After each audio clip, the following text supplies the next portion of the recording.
Hi friends, welcome back to my channel. कैसे हैं आप सब? Hope you all are doing good. आज मैं आपके साथ एक ट्राउज़र की कटिंग और स्टिचिंग शेयर कर रही हूँ। इससे पहले भी बहुत से ट्राउज़र की कटिंग मैंने आपके साथ शेयर की हुई है, बट आपके कमेंट्स आए थे कि प्लस साइज़ के लिए मैं कोई ईजी सा मेथड आपके साथ शेयर करूँ। तो ये बहुत ही ईजी मेथड है, बहुत ही ईजी स्टेप्स हैं इसके। आप घर पर बहुत ही ईजिली इस तरह का ट्राउज़र अपने लिए बना सकते हो। तो वीडियो को एंड तक देखिएगा। वीडियो अच्छा लगा तो लाइक और कमेंट कर दीजिए। इस मेथड से हम किसी भी साइज़ का ट्राउज़र बना सकते हैं। फॉर्मूला सेम लगेगा, बस हमने अपना साइज़ लेकर ही ये फॉर्मूला अप्लाई करना है। बिल्कुल ही सिंपल से स्टेप्स हैं और सबसे बड़ी बात है कि ट्राउज़र बहुत ही कंफर्टेबल बना है। मैंने ये लाइनिंग वाला ट्राउज़र बनाया है। अगर आप सिंपल ट्राउज़र बना रहे हो तो कटिंग के बाद आपको एक स्टेप स्किप करना पड़ेगा बस। ये ट्राउज़र मैं एक साड़ी से बना रही हूँ, तो इसके अंदर लगाने के लिए मुझे लाइनिंग चाहिए। तो 2 मीटर मैंने लाइनिंग ली है और 1.5 मीटर ये फैब्रिक है साड़ी का मेरे पास। तो सबसे पहले हम लाइनिंग के ऊपर कटिंग करेंगे। अब लाइनिंग को फोल्ड करना है, तो लाइनिंग को सेंटर से फोल्ड नहीं करेंगे। सेंटर से फोल्ड करके फैब्रिक जो है बहुत वेस्ट हो जाता है, इसलिए ये देखिए इस तरह से हमने फोल्ड करना है। तो फोल्ड करने का भी एक मेथड है। जितना भी हमारा हिप साइज़ है ना, उसका फोर्थ पार्ट निकालेंगे। तो यहाँ पे जो हिप साइज़ है वो 40 इंचज़ है। 40 का फोर्थ पार्ट निकाला तो आया 10 इंचज़। उसमें 4 इंच हम ऐड कर लेंगे, तो इतना मैंने फोल्ड कर लिया है। 14 इंचज़ मैंने यहाँ पे फोल्ड कर लिया है। नेल्स की हेल्प से यहाँ पे एक क्रीज बना लेंगे ताकि हमारा जो ट्राउज़र है अच्छे से एक बराबर कट हो, या आप आयरन भी कर सकते हैं यहाँ पे। अब ऊपर की तरफ हमने 1/2 इंच का मार्जिन छोड़ देना है। कई बार यहाँ से कपड़ा ऊपर नीचे होता है तो वो एक बराबर हो जाएगा। अब इस लाइन से 2 इंच नीचे की तरफ को मार्किंग कर लेंगे। ये देखिए इस तरह से स्ट्रेट लाइन लगा दी। ये हमारी बेल्ट होगी। अलग से बेल्ट नहीं लगानी है हमें ट्राउज़र में, तो उसके लिए हमने ये मार्जिन रख लिया। इस तरफ भी 1/2 इंच का मार्जिन छोड़ देंगे। ये हमारा सिलाई के लिए मार्जिन हो जाएगा।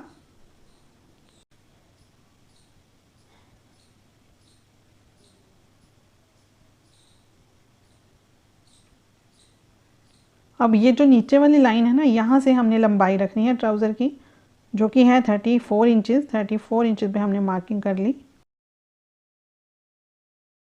यहाँ से नीचे की तरफ 2 इंच का मार्जिन रख लेंगे फोल्डिंग के लिए। तो यहाँ से हमने पोंचा फोल्ड करना है। 2 इंच की बेल्ट हो गई और 34 इंचज़ इसकी लेंथ हो गई। उससे आगे 2 इंच हो गया फोल्डिंग के लिए। अब करनी है कमर की मार्किंग। तो कमर की मार्किंग हम अपनी हिप के अकॉर्डिंग करते हैं। जितनी भी हमारी हिप है उसका फोर्थ पार्ट निकालेंगे और उसमें 2 इंचज़ ऐड कर देंगे। हिप साइज़ है 40 इंचज़, तो 40 का फोर्थ पार्ट निकालेंगे तो आता है 10 इंचज़। यहाँ पे हम 10 इंचज़ पे मार्क कर लेंगे और उसके बाद इसमें 2 इंच लूजिंग के लिए ऐड कर लेंगे। आपका साइज़ कुछ भी हो, आपको इसी तरह से फॉर्मूला अप्लाई करना है। मान लो आपका साइज़ जो हिप साइज़ है 44 इंचज़ है, तो उसका फोर्थ पार्ट निकलेगा 11 इंचज़। उसमें 2 इंच ऐड करके 13 इंचज़ यहाँ पे रखा जाएगा। ये ले लिया मैंने 10 इंचज़। इसमें 2 इंच की लूजिंग दे देंगे।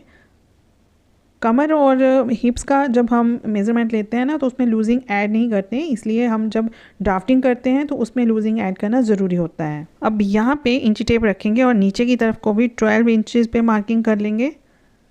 तो ये हो जाएगी हमारी क्रॉच लेंथ। इस मार्क से भी नीचे की तरफ को 12 इंचज़ ले लिया। आपका 13 आया है तो आपको 13 ही लेना है। इस तरफ को भी 12 इंचज़ मार्क कर लेंगे। इन सभी पॉइंट्स को आपस में मिला के एक बॉक्स बना लेंगे इस तरह से। यहाँ पे हमने क्रॉच शेप देनी है, तो उसके लिए 1 इंच पे मार्किंग कर ली और ये देखिए 2 इंच पे यहाँ से मार्क करके इस तरह से शेप दे देंगे। अगर आपको थोड़ा सा ज़्यादा लूज़ चाहिए ट्राउज़र तो आप 3 इंच पे भी ये मार्किंग कर सकते हो। अब ये जो पॉइंट्स हैं ना, इनका हाफ़ कर देंगे हम। इसका हाफ़ होता है 6 इंचज़। ये क्रॉच शेप जो है ये हमने छोड़ दी है, बस यहाँ से यहाँ तक हमने ये मार्क किया है। अब इस पॉइंट से इस लाइन तक मेज़रमेंट लेंगे तो ये 6 इंचज़ आ रहा है। इतना ही हम नीचे की तरफ इस तरह से मार्क कर लेंगे। तो ये सेंटर आ गया इसका। यहाँ पे स्ट्रेट लाइन लगा के इन पॉइंट्स को आपस में मिला देंगे। अब इस लाइन से दोनों तरफ को हमने मोरी रखनी है, पोंचा रखना है। यहाँ पे 4.5 इंचज़ पे मैंने दोनों तरफ ये मार्किंग कर ली। तो टोटल जो पोंचा है वो 9 इंचज़ है। 4.5 एक साइड और 4.5 एक साइड मैंने मार्क कर लिया। अब ये लिया लेग स्केल, इसको इस तरह से रख के यहाँ पे शेप दे देंगे। मैं पोंचा थोड़ा लूज़ पहनती हूँ, तो मैंने यहाँ पे 9 इंचेस पोंचा रखा है। आप चाहें तो 7 इंच 8 इंचेस जितना भी चाहें आप रख सकते हो। इस मार्किंग के ऊपर अब हमने कटिंग कर लेनी है। कटिंग करते वक्त बिल्कुल भी लूजिंग वगैरह कुछ नहीं देनी है, क्योंकि जब भी हम किसी ट्राउज़र की कटिंग करते हैं ना, तो उसके फ्रंट पार्ट में लूजिंग वगैरह बिल्कुल नहीं देते हैं। मार्किंग के ऊपर ही कटिंग की जाती है। ये हमारे ट्राउज़र का फ्रंट पार्ट कट हो गया है। इस पर मैंने F लिख दिया है ताकि कन्फ्यूज़न ना हो। अब इसको कर दिया हमने साइड, और जो फैब्रिक बचा है उसको फिर से फ़ोल्ड कर लिया। फ़ोल्ड करने के बाद ऊपर की तरफ से फिर से हम मार्जिन छोड़ देंगे 1/2 इंच का। ऊपर की तरफ 1/2 इंच का मार्जिन छोड़ने का मतलब होता है कि अगर कपड़ा ऊपर नीचे है तो वो बराबर हो जाएगा, और दूसरी चीज़ की मार्किंग जो वो अच्छे से दिखाई देगी आपको। ये देखिए, अब यहाँ इस लाइन से 2 इंच हम नीचे की तरफ को मार्क करेंगे, क्योंकि बेल्ट रखनी है हमें। तो जो बैक वाला पार्ट होता है ना, वो हम बढ़ा के रखते हैं। अगर बढ़ा के नहीं रखेंगे तो जो ट्राउज़र है वो कंफर्टेबल नहीं होगा, बैठने उठने में थोड़ी प्रॉब्लम होती है। तो इस तरह से अगर बढ़ा के हम बैक साइड रखेंगे ना, तो ट्राउज़र बहुत ही कंफर्टेबल बनता है। इस कपड़े को अच्छे से बिछा के अब ये इसके ऊपर मैंने फ्रंट वाला पार्ट रख दिया, और यहाँ से अब 2 इंच हमें ट्राउज़र को बढ़ाना है। ये देखिए, इस तरह से 2 इंच यहाँ पे बढ़ा दिया हमने, और नीचे की तरफ भी बॉटम से इतना ही यहाँ से बढ़ा देंगे।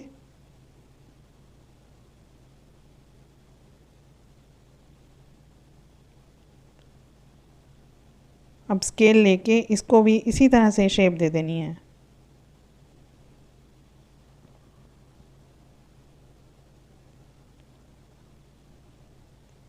अब ये जो पॉइंट है ना, इसको हमने स्ट्रेट मिला देना है ऊपर की तरफ। यहाँ पे फिर से 1 इंच की मार्किंग करनी है क्रॉच शेप देने के लिए।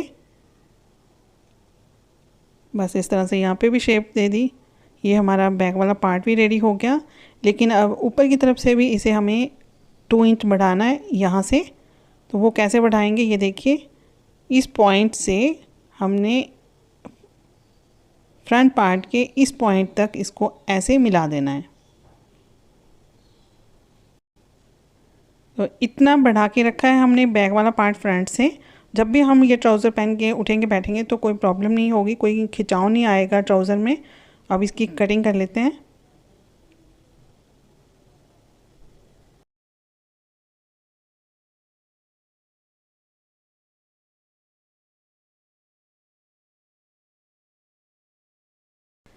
ये कपड़ा जहाँ से हमने फ़ोल्ड किया हुआ था ना, वहाँ से भी इन पीसेस को अलग कर देंगे।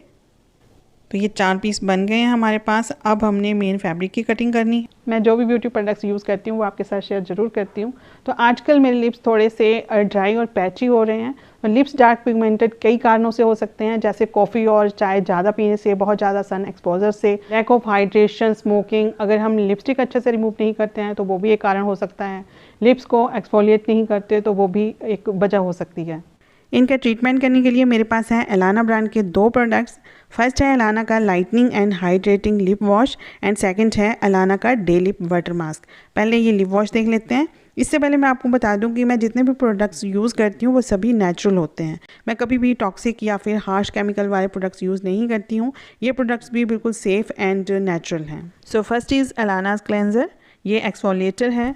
पहले हम स्मज प्रूफ लिपस्टिक के ऊपर टेस्टिंग करके देखेंगे कि इसको ये रिमूव करता है कि नहीं करता है। ये वर्ल्ड का फर्स्ट लिप वॉश है। ये फॉर्मिंग क्लेंजर है जिसमें सिलिकॉन वेस्ट इनबिल्ट ब्रश लगा हुआ है। इसका ये जो फॉर्म है फेस वॉश के कंपैरिजन में काफ़ी थिक है, तो अगर गलती से भी हमारे मुंह में ये प्रोडक्ट चला जाता है तो भी ये कम्प्लीटली सेफ़ है, क्योंकि इसमें यूज़ किए गए सभी इंग्रेडिएंट्स नेचुरल हैं और ये डर्माटोलॉजिकली टेस्टेड है। सेकेंड, इसके साथ आता है ये एक्सफोलिएटिंग ब्रश।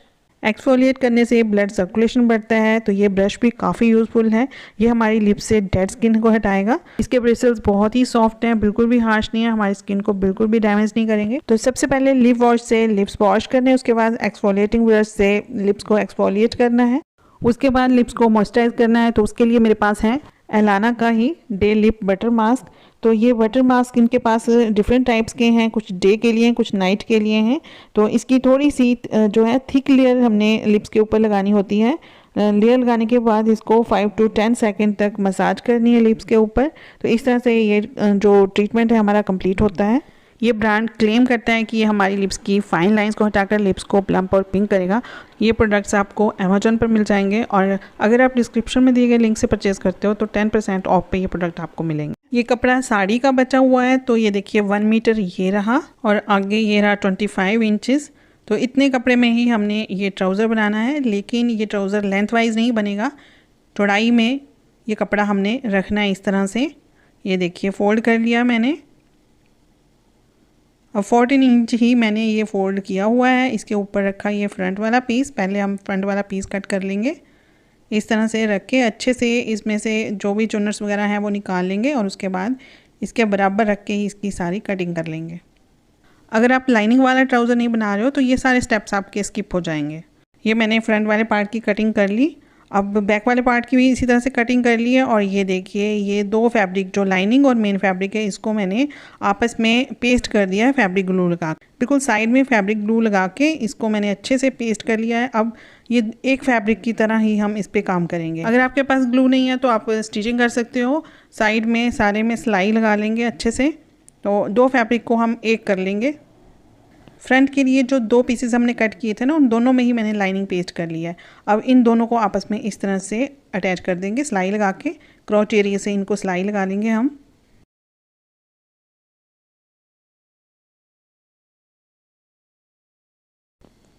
ये एक बार सिलाई लगा ली हमने। अब दोबारा यहाँ से फिर से देखिए डबल सिलाई कर देंगे हम क्रॉच एरिया पे।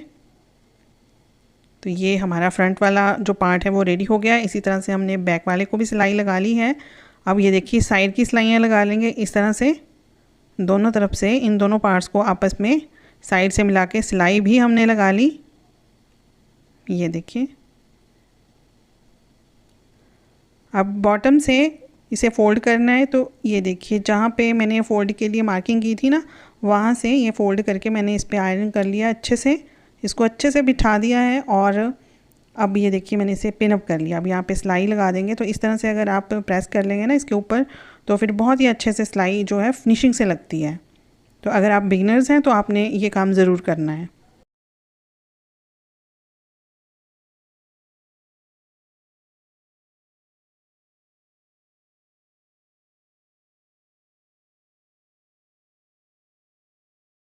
फोल्डिंग हमने कर ली है। अब सेंटर की सिलाई भी लगा लेंगे। तो एक पोंचे से हमने सिलाई लगाना स्टार्ट किया, ये देखिए। और बिल्कुल भी किसी भी पीस को खींचना नहीं है, बिल्कुल भी नॉर्मली आपने सिलाई लगानी है। एक बराबर आएंगे बिल्कुल ये पोंचे। ये देखिए लास्ट में बिल्कुल एक बराबर पोंचा आया है ये। अगर इनमें से किसी भी एक पीस को आप खींच के सिलाई लगाएंगे ना तो पोंचा ऊपर नीचे हो जाता है। अब डबल सिलाई हमने लगा ली इसके ऊपर भी। सेंटर वाली सिलाई भी हमने डबल कर ली। अब ये देखिए ये 2 इंच का हमने यहाँ पे मार्जिन रखा हुआ है बेल्ट वाला। इसको हमने यहाँ से इस तरह से फोल्ड करना है। लेकिन उससे पहले ये देखिए बैक वाले पार्ट पे भी हम इसी तरह से मार्किंग कर लेंगे ताकि झोल ना पड़े बिल्कुल भी बेल्ट में, क्योंकि ऊपर ये जो बैक वाला पार्ट है ना ये रेपदार है। तो ये देखिए 2 इंच पे मैंने इस तरह से मार्किंग कर ली और यहाँ से हमने ये फोल्ड करना है। ये देखिए एक बराबर हमने मार्किंग कर ली है। अब फोल्डिंग करने से पहले क्या करना है, इस तरह से यहाँ पे 1/2 इंच का फोल्ड लगा लेना है। अगर तो आप बिगिनर्स हैं तो आपको ये काम ज़रूर करना है, नहीं तो आपकी जो बेल्ट है उसमें झोल आएगा। और अगर आप सिलाई करते हो तो फिर आप बड़े आराम से इसको एक साथ फोल्ड कर सकते हो एक ही टाइम में। लेकिन अगर आप बिगिनर्स हैं तो ये देखिए मैं आपको बता देती हूँ, आपने 1/2 इंच का इस तरह से फोल्ड लगा लेना है। तो आपकी बेल्ट में बहुत ही फिनिशिंग आएगी। और ये जो फोल्ड है ना ये पूरे घेर में लगाना है, बैक में भी और फ्रंट में भी। एक साइड से स्टार्ट करना है सिलाई लगाना और वहाँ पे ही आके आपने ख़त्म करना है। ये देखिए यहाँ पे हल्की सी प्लीट्स डलती हैं बैक में ना, जहाँ पे रेपदार है वहाँ पे छोटी सी प्लीट्स डलती हैं। ये देखिए मैंने इसको आयरन कर लिया है और यहाँ पे 2 प्लीट्स डली है। ये बैक वाला पार्ट है ना, तो यहाँ पे ये मैंने 2 प्लीट्स भी अच्छे से आयरन कर ली हैं। तो बहुत ही फिनिशिंग से अब ये हमारी बेल्ट लग जाएगी। अब यहाँ पे मैंने 2 इंच का मार्जिन छोड़ा है, मतलब यहाँ पे इलास्टिक हमने इसके अंदर डालना है। तो यहाँ पे इतना सा स्पेस छोड़ दिया है। अब इलास्टिक लेनी है हमने। इलास्टिक रखने का बिल्कुल ही सिंपल सा मेथड है। जितनी भी हमारी हिप है उसका थर्ड पार्ट हम इलास्टिक रखते हैं। जैसे हिप मेरी यहाँ पे 40 इंचेस है तो मैं इलास्टिक यहाँ 30 इंचेस रखूँगी। 1 इंच मार्जिन रख लेंगे हम सिलाई के लिए, क्योंकि जो इलास्टिक है ना वो हम ओवरलैप करके स्टिच करते हैं। इस तरह से इलास्टिक रखेंगे ना तो बिल्कुल परफेक्ट होती है। अब ये जो स्पेस रखा था ना हमने, वहाँ से इलास्टिक हमने इसमें डाल लिया है और ओवरलैप करके यहाँ पे 4-5 बार सिलाई लगा लेंगे अच्छे से।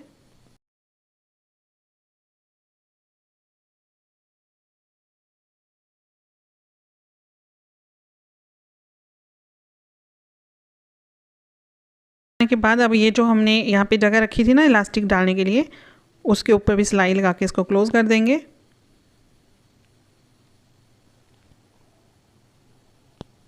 अब ये जो प्लीट्स है ना इनको अच्छे से इस तरह से इलास्टिक को खींच के एक बराबर कर देंगे। ये प्लीट्स एक बराबर करके ये जो इलास्टिक है ना इसको स्ट्रेच करते जाएंगे और बीच में सिलाई लगाते जाएंगे। तो ये बहुत ही अच्छे से जो है प्लीट्स एक बराबर आ जाती हैं और देखने में भी अच्छा लगता है। ये देखिए, तो ट्राउज़र हमारा रेडी हो गया है। आप एक बार ज़रूर ट्राई कीजिएगा, बहुत ही इजी स्टेप्स हैं, आपने देखा ही है, और पहनने में बहुत कंफर्टेबल है। एक साड़ी से मैंने ये ट्राउज़र बनाया है। इससे पहले इसका दुपट्टा और कुर्ती मैंने आपके साथ शेयर कर दिए हुए हैं। अगर आपने अभी तक वो वीडियो नहीं देखा है तो वो भी देख सकते हो। तो चलिए फ्रेंड्स, फिर मिलते हैं नेक्स्ट वीडियो में। तब तक के लिए take care and good bye.